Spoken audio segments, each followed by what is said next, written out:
Hello guys, finally আপনাদের সামনে নিয়ে এসেছি আমাদের একটা শর্ট ব্লগ। তো পুরোটুক ব্লগ দেখবেন, না হলে পুরো মজাটাই পাবেন না। মজাটা হচ্ছে শেষে। এটা হচ্ছে আমাদের বিখ্যাত বলেশ্বর নদীর তীর, আর এটা হচ্ছে আমাদের রাস্তা, বিখ্যাত রাস্তা বলতে গেলেই চলে। আর এটা হচ্ছে আমাদের নদী। সো নদীতে অনেক ফুল ফুটেছে, আপনারা দেখতেই পাচ্ছেন। আর আমি হচ্ছে রুষা, আমার নিউ ব্লগ এটা।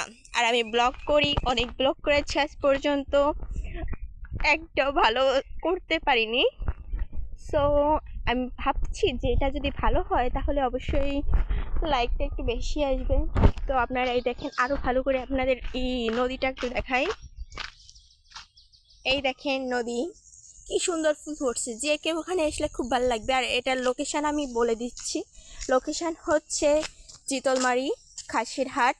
এটা হচ্ছে আমাদের গ্রামের নাম হচ্ছে রানাপাড়া। তো কেউ যদি চিনে থাকেন অবশ্যই এখানে আসবেন। এখানের ওয়েদারটা অনেক সুন্দর, দেখেন গাছের নতুন পাতা গজিয়েছে, আর অনেক সুন্দর বসন্তেরই এখানে, অনেক সুন্দর, অনেক যা বলার মতো না। সো আপনারা যদি এখানে দেখতে চান তাহলে অবশ্যই আমাকে বলবেন, কমেন্ট করে কার কার ভালো লাগছে সেটাও বলবেন। টাটা, বাই বাই, ভালো থাকবেন।